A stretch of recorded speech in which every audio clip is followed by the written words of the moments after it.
Welcome to మన channel. అందరూ ఆసక్తిగా వేచి చూస్తున్న ఒక బర్నింగ్ ప్రాబ్లం, అలాగే ఒక శుభకార్యం. ఈ రెండిట్లుంటాయి సార్ అంటారు.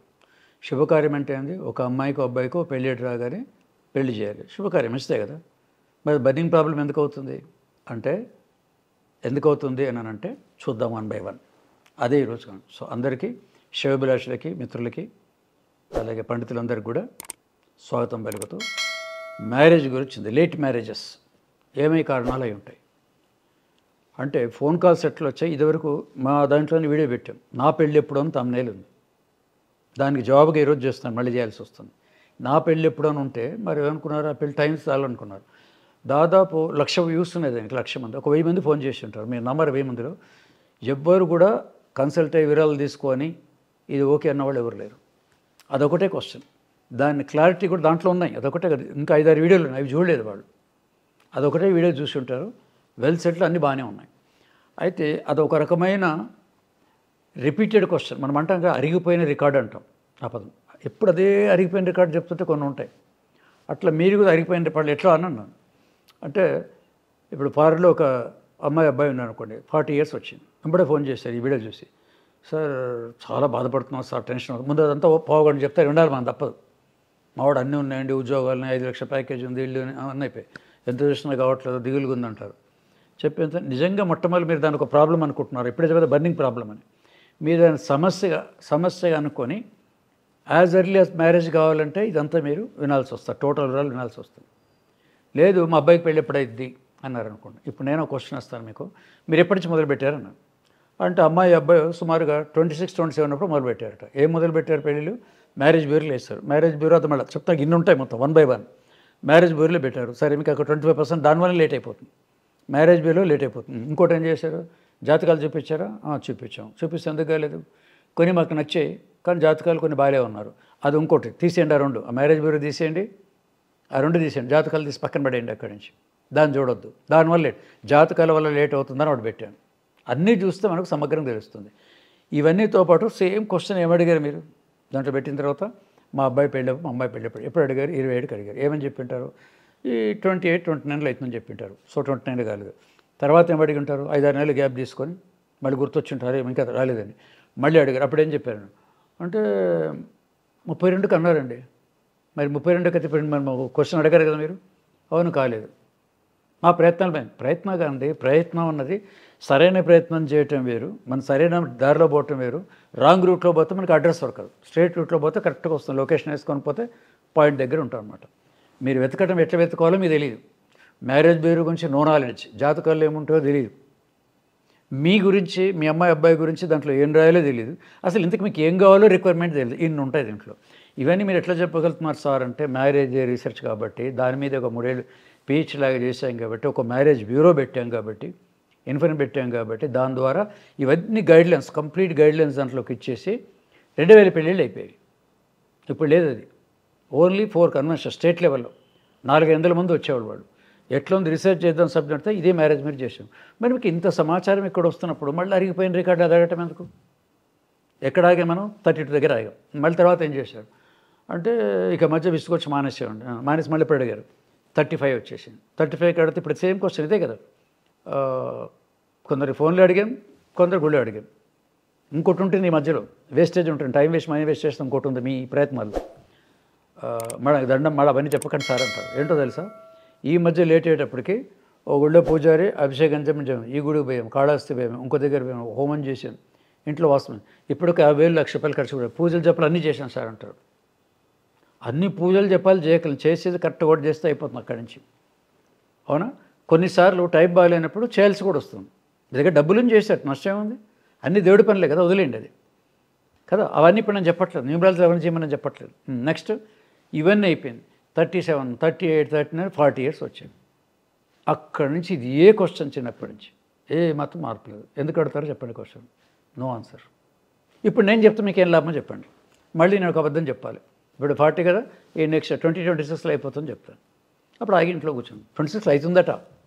ఏది కూడా వెడ్డింగ్ బెల్స్ అంటే తలుపు కొట్టి ఎవరు మీకు శుక్రుడు ఎవరు వచ్చి మీ అబ్బాయి పెళ్లి చేస్తాను ఎవరు రారు. మీ ఇంట్లో లక్ష్మీ పూజలు చేస్తున్నా కూడా అక్కడి నుంచి వైకుంఠం నుంచి లక్ష్మీదేవి వచ్చి డోర్ నాక్ చేసి ఇదిగో అని వెండి పెళ్ళి పోయేదనమాట. మన ప్రయత్నాలు కరెక్ట్ ప్రయత్నాలు చేయాలి. మామూలు ప్రయత్నానికి ఈ పద్ధతికి తేడా ఉంటుంది. మీకు అసలు ఏమేమి గైడ్లైన్స్ దీంట్లో ఉంటాయంటే, మ్యారేజ్ వేర్లో ఇదివరకు మీరు ఇవన్నీ రిఫ్రెషబుల్ చేస్తాం, అనుభవం ఉంది కాబట్టి. మీకు ఇంకెక్కడ ఇదంతా ఈ ప్యాకేజ్ దొరకదు కదా. మ్యారేజ్ వేర్లో మీ అమ్మాయి గురించి ఏం పెట్టారో ఒకసారి నాకు పంపండి, దాన్ని నేను కరెక్షన్ ఇస్తాను. మీరు ఏం పెట్టాలో చెప్తాను, మీ రిక్వైర్మెంట్ ఎంతో గైడ్లైన్ దానికి ఇస్తాను. ఆ తర్వాత మీకు ఇప్పుడు మ్యారేజ్ ఎప్పుడు మాట్లాడాలి, ఏ రోజు మాట్లాడాలి, ఏ టైంలో మాట్లాడాలి, దానికి 2 గైడ్లైన్స్ ఉంటాయి. ఒకటేమో a day or date guidelines, 2 correct time ఉంటుంది గంట మంచి టైంలో, ఆ టైంలో మాట్లాడితే కూడా అయిపోతుంది. మీ ఫోన్లో మాట్లాడతారు కదా ఇవాళ రేపు, ఆ టైంలో మాట్లాడండి, ఇద్దరూ పాజిటివ్గా మాట్లాడతారు, అమికబుల్గా ఉంటుంది, అవకాశాలు ఉంటాయి అన్నమాట. అంటే మీ పెళ్ళి యాజ్ ఎర్లీ యాజ్ పాసిబుల్ 6 నెలలు ఎడల్పు అవ్వటానికి అన్నీ దీనికి ఏమేమి కూడా అన్నీ మీకు ఇస్తా, అప్పుడు అవుతుంది. మీకు అవన్నీ గైడ్లైన్స్ ఇస్తుంటే జస్ట్ ఫాలో అవ్వటానికి ఏంటి నాకు అర్థం కాదు. 1000 మంది పిచ్చి ప్రశ్న అడిగిన తర్వాత వాళ్ళు చెప్తున్నాను వీడియో ఆలోచన, ఇంకా నష్టమే కదా. ఇక ఆ తర్వాత కొన్నిసార్లు ఇట్లా వచ్చి ఎప్పుడవుతుందంటే పెట్టేస్తున్నాం దాంట్లో, అది అయిపోయింది. అన్నిటికంటే $1,000,000 క్వశ్చన్ ఏంటో తెలుసా, లేట్ అవుతుంది పెళ్ళి కాదు, మీకు కావాల్సిన అసలు మెయిన్ పాయింట్ ఏంటంటే పెళ్ళి లేట్ కంటే కూడా లేట్ అయినా అవుతుంది, లేట్ అయింది అంటాం. దీనికంటే ఏంటంటే ఈ మధ్య విడాకులు రేటు బాగా పెరిగిపోయాయి. పెళ్ళికి ముందు ఏం చేయాలి, మీకు మ్యాచెస్ అన్నీ వస్తున్నప్పుడు సూటబుల్ మ్యాచ్ కావాలి, అది ఇంపార్టెంట్ కాదంటారా. మీకు కోడలైనా కొడుకైనా ఎవరికైనా సరే, మీ కొడుకైనా సరే ఇంకెవరికైనా సరే ఎవరికైనా సూటబుల్ మ్యాచ్, అది మోస్ట్ ఇంపార్టెంట్. దీన్ని మేము ఎలా మీకు హెల్ప్ చేస్తూ ఉంటే, ఇదివరకు ఏం చేసేవాళ్ళు మీరు, చాలా మటుకు మీకు వచ్చిన పిల్లల జాతకాలు బయట చూపించేవాళ్ళు. చూపించొద్దన్నాను, మీరు నా క్లయింట్ని వద్దంటున్నాను, అందరినీ కాదు, చూపించేవాళ్ళు. దాంట్లో ఉంటాయి, మీరు చూపించిన 10లో 2-3 కలిసే ఉంటాయి, మిగతా కాదన్నారు. వాళ్ళు కాదన్నారుగా మీరు చేయలేదన్నమాట. దాంట్లో టైం వేస్ట్, మాటికి వాళ్ళు ఫోన్ చేయాలి, పోయి అడగాలి, డబ్బులు ఇవన్నీ ఉంటాయి. మీరు ఒకవైపు నుంచి మటుకు వన్ సైడ్, నా క్లయింట్ అబ్బాయి అనుకోండి, మీరు చూడొద్దని చెప్తాను. న్యూమరాలజీ పాయింట్ ఆఫ్ వ్యూ, ఆ సూటబుల్ మ్యాచ్ మీకు మీరే తెలుసుకునేలాగా చిన్న పాయింట్ ఇస్తాను, మీకు మీరే తెలుసుకుంటారు. ఇది నేను పుస్తకాల్లో రాసి 2000 మందికి 2000 పుస్తకాలు డిస్ట్రిబ్యూట్ చేశాను మ్యారేజ్ వేరు పెట్టినప్పుడు. వధువర పరిచయ వేదిక అంటారు. మీ అమ్మాయిల అబ్బాయిలకి మీరు ఎట్లా చూసుకోవాలని అట్లా ఇచ్చారనమాట. సక్సెస్ఫుల్గా 2000 అయిపోయాయి. అందరు ఫీడ్బ్యాక్ ఇచ్చారు, మాకు చాలా ఈజీ అయిపోయింది సార్ అన్నారు వాళ్ళు. సో అది మీకు ఇస్తారు కాబట్టి ఇప్పుడు జాతకాలకి డిపెండెంట్ అక్కర్లేదు. ఇక ఇందాక మ్యారేజ్ బోల్ చెప్పాక దాంట్లో లూప్ హోల్స్ సెట్ చేసేస్తాం. ఇక అక్కడి నుంచి వరకు టైం వేస్ట్ ఉంటుంది, మీరే సెలెక్ట్ చేసుకుంటారు. సెలెక్ట్ చేసుకొని ఏం చేస్తారంటే దాంట్లో వచ్చిన 10 మీ దగ్గర ఉంటాయి. ఇప్పుడు డెఫినెట్గా బయట వాళ్ళకి ఇచ్చే బదులు 10 ముందర వేసుకోండి, ఒక ½ అవర్ చాలు. మేము పిల్లలు కూడా చూస్తారు, 10th క్లాస్ పిల్లలు దాంట్లో చూసుకొని అమ్మాయి డేట్ ఆఫ్ బర్త్ ఏంది అట్లా చూసుకొని టిక్ చేసుకుంటే 3, 4 దొరుకుతాయి. నేను ఇచ్చే మ్యాచింగ్ పాయింట్ అనేది న్యూమరాలజీ పాయింట్ ఆఫ్ ఇస్తాను, కంపాటబిలిటీ పొంతన. ఆ 4 మీరు ఫోన్ చేయండి. మీరు ఫోన్ చేస్తే అవతల వాళ్ళు ఏం చేస్తారు, సరే రేపు ఎల్లుండి చెప్తామంటారు. ఎందుకంటే రేపు ఎల్లుండి మిమ్మల్ని జాతకం చూడొద్దని చెప్పా, వన్ సైడ్, అర్థమైందో. దీని అండర్లైన్ చేసుకోండి. వాళ్ళు ఏం చేస్తారు, మనం మీరు క్లయింట్ మాట్లాడుకుంటున్న వాళ్ళు కాదు కదా. ఈ 2 days వాళ్ళు ఎవరికో చూపిస్తారు, 4 చూపిస్తారు. చూపించేంత 2 days మీకు ఫోన్ కాల్స్ వస్తాయి, మార్నింగ్ 2 కాల్స్. ఏమండి ఇక్కడ మా సిద్ధాంతం చూపించామండి, మీరు హైదరాబాద్ నుంచి ఫోన్ చేస్తే విజయవాడ ఉంటుంది, విజయవాడ చేస్తుంది, ఇంకోటి వైజాగ్ ఉండొచ్చు. అక్కడ సిద్ధాంతం ఏం చెప్తాడు, ఇది కలవట్లేదని చెప్పారట. ఆయన చెప్పాడో లేదు కూడా లేదు, అబద్ధాలు కూడా చెప్తారు వీళ్ళు కొంతమంది, ఇంకెక్కువ కట్నం వస్తుంది వద్దన్నారని అంటారు. మరి మీరు ఇక్కడ జాతకం చూస్తే కరెక్ట్గానే ఉంది కదా, ఆయన ఎందుకు వద్దంటున్నాడు? ఒకవేళ మీరు కూడా జాతకం చూసి ఇద్దరి మధ్యలో ఘర్షణ. మా హైదరాబాద్ అయినా కరెక్ట్ చెప్పాడు, కలిసిందట, కాదు విజయవాడ వద్దంటున్నాడు, ఆయన గొప్ప వీని గొప్ప అని టైం వేస్ట్ అవుతుంది ఫోన్లో. సో ఒకవైపు మీరు వదిలేస్తే వాళ్ళు ఎట్లా మీరు చేసే పని వాళ్ళు చేస్తారు. జ్యోతిష్ దగ్గరికి వెళ్ళి 300, 400 ఇచ్చేసి జాతకాలన్నీ వాళ్ళు చూపించేసి అక్కడ చూపించమంటున్నాను, ఇక్కడ వద్దంటున్నాను. ఇద్దరు కొట్లాడుకుంటే ఏమంటారు, నువ్వన్న ఊరుకోమని అంటారు. ఇద్దరిలో ఒకరు ఊరుకుంటే ఆ గొడవ దిగిపోతాం అన్నమాట. ఇద్దరు జ్యోతిషుల దగ్గర తీసుకొచ్చి వీళ్ళు ఆర్గ్యుమెంట్ చేసుకుంటారు, వాళ్ళు కాదు, ఇచ్చేవాళ్ళు ఊరుకుంటారు, వీళ్ళు కొట్లాడుకుంటారు. సో దీంట్లో మ్యాక్సిమం టైం వేస్ట్ అవుతుంది. ఏదైనా ఎంజీకే రీసెర్చ్ ఫౌండేషన్ ఎక్కడ లేట్ అవుతుందో 3 ఏళ్ళు టైం పట్టింది, 10,000 జాతకాలు. సో మీకు సూటబుల్ మ్యాచ్ ఇంపార్టెంట్, అది మీకు ఇస్తాం. సూటబుల్ మ్యాచ్ ఇంకోటి ఏముంటుందంటే, ఇంతకీ ఎలాంటి అల్లుడు వస్తారండి అడుగుతారు లేదా. ఇప్పుడు వచ్చే అమ్మాయి ఎలా ఉంటుంది, వాళ్ళు చాలా పొగరబోతులండి కొందరు చెప్పటం, అంటే వాళ్ళ కామెంట్ చెప్తున్నాను. అమ్మాయిలు చాలా పొగరు అట్లా, మా అబ్బాయి అమాయకుడు అండి. ఓహో, మీ అబ్బాయి అమాయకుడు చాలా మెత్త కదా, మరి మీకు ఎలాంటి కోడలు మెత్త, ఆ మెత్తటి కోడలు ఎట్లా ఉంటుందో అదే మీకు ఇస్తానని చెప్తాను. ఇది ఇంకా ఆశ్చర్యం కదా. Yes, we can give. మీ అబ్బాయి ఏమో పిల్లి, ఆ వచ్చే అబ్బాయి పులి అనుకోండి, జ్యోతిషం భాష చెప్తున్నాను. పులి మేక, పిల్లి ఎలుక, పాము ముంగీస, ఇట్లా చెప్తారు జ్యోతిషంలో, పంచాంగాలు ఉన్నవి. మరి ఆ వస్తప్పుడు ఏం చేస్తారు, మొత్తం మ్యారేజ్ అయిపోయింది, మళ్ళీ డైవర్స్ కేసులో పోతారన్నమాట. కాబట్టి అవతల వైపు అమ్మాయి ఇలాంటి వాడు, అబ్బాయి ఇలాంటి వాడు మీకు చెప్తాను. మీ అబ్బాయి గురించి మీకు తెలుసు, ఇది కంపేర్, ఇది రియల్ అయిన కంపాటబిలిటీ లేదా జాతకాలు కలవటం అన్నది ఇది. దాంట్లో ఏంది ఏది ఆర్ద్ర నక్షత్రం ఏంది ఇంకో మకా నక్షత్రం రెండు కలిసాయంటే నిజంగా ఇవన్నీ కలిసి చేస్తే 160% ఫెయిల్ అవుతుంది చూసుకోండి.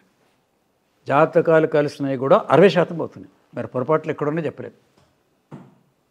అష్టాలను అడిగాను అనుకోండి, వాళ్ళు సరైన డేటా బయల్స్ మేము చెప్పమని వాళ్ళు అంటారు. మా దగ్గర కూడా అందుకే 2 ప్యానల్ అష్టాలని పెట్టుకున్నాం. పెట్టి దాన్ని కూడా చెక్ చేయించి చెప్తాను అనమాట. ప్యానల్ అస్ట్రాలజీ కూడా ఉన్నారు. జ్యోతిష మిత్రాలు బిరుదు కూడా ఇచ్చారు. ఇండియాలో అసలు చాలామంది కూడా మన జ్యోతిష మిత్రాచని దాన్ని అర్థం చేసుకున్నాం. 500 మంది అష్టాలను పిలిపించాను వాళ్ళకి. సో మన ప్యానల్ 2 పెట్టేసుకొని 2 మధ్యలో తగులు రాకుండా ఎవరో ఒక అష్టాలతోనే పాటించండి. అటు అమ్మాయి వైపు ఓకే అంటే వీళ్ళు ఓకే అయినట్టే, మీ వైపు అయితే వాళ్ళు ఓకే అయినట్టే. ఇద్దరు వద్దంటున్నాను, ఒక్కోవైపు ఆగమంటున్నాను, రెండో వైపు జాతకాలు చూపించాను. ఇది సమగ్రంగా దీంట్లోకి వస్తుంది అనమాట. అప్పుడు ఈ డీటెయిల్స్ అన్ని మీ దగ్గర ఉంటే డెఫినెట్గా మీకు నేను చెప్పిన వాటిలో లాస్ట్ ఇయర్ దాదాపు ఈ గైడెన్స్ తీసుకున్న వాళ్ళు 3 to 6 months లోపల కుదిరిపోయాయి. 3 ఏళ్ళ దాకా మీ అమ్మాయికి పెళ్లి కాదు, ఇంకో 4 మీ అబ్బాయికి కాదు అని చెప్పిన వాడు ఉన్నారు. మరి వితిన్ 3-6 monthsలో అయిపోయింది.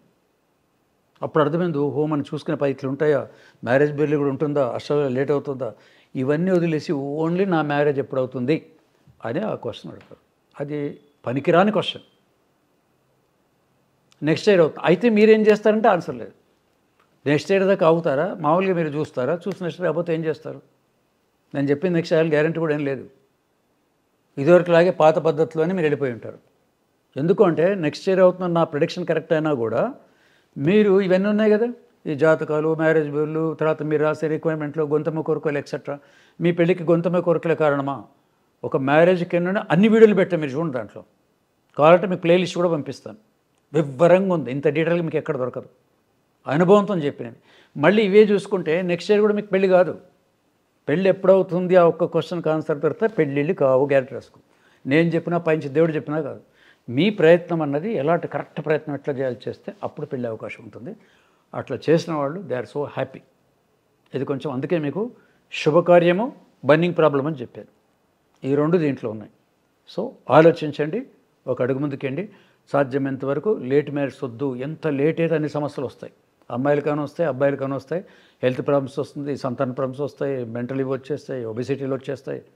చుట్టుపక్కల చిట్టాలందరి మీద ఏవేలు చూపుతుంటారు, ఏంది మా అమ్మాయికి పెళ్ళి ఇంకా పెళ్లి చేయరా అంటారు. ఇవి కూడా ఉన్నాయి కదా చుట్టుపక్కల. ఇన్ని సమస్యలు ఉంటాయి. యాజ్ ఎర్లీ యాజ్ పాసిబుల్, ఎవరి మీద డిపెండెంట్ కాకుండా మీకు దీనికి కావాల్సిన టోటల్ ప్యాకేజ్ నేనే ఇస్తాను. జ్యోతిష్ దగ్గర వెళ్ళక్కర్లేదు, మళ్ళీ మ్యారేజ్ బిల్లు కౌన్సిల్ అక్కర్లేదు. అదంతా మనకు తెలుసు. వాళ్ళు ఏం చేస్తారో మాకు తెలుసు, మ్యారేజ్ బిల్లు ఏం చేస్తారో మాకు తెలుసు. కాబట్టి మీకు ఆ గైడ్లైన్స్ ఇస్తే డెఫినెట్గా అవుతుంది. గైడ్లైన్ తీసుకోండి. అందరూ కూడా మేము కోరుకుంది ఏంటంటే యాజ్ ఎర్లీ యాజ్ పాసిబుల్. ఈ లేట్ మ్యారేజ్ పెట్టాం కాబట్టి సొల్యూషన్ ఇవ్వాలి కదా. గంటసేపు చెప్పిన సొల్యూషన్ ఏంటంటే ఈ ప్యాకేజ్ ద్వారా యాజ్ ఎర్లీ యాజ్ పాసిబుల్, సంవత్సరాలుగా అయినా కొన్ని నెలల్లో అయినా కూడా అందరికి అవ్వాలనే కోరుకుంటున్నాను. భారతభూషణ్ గోపి.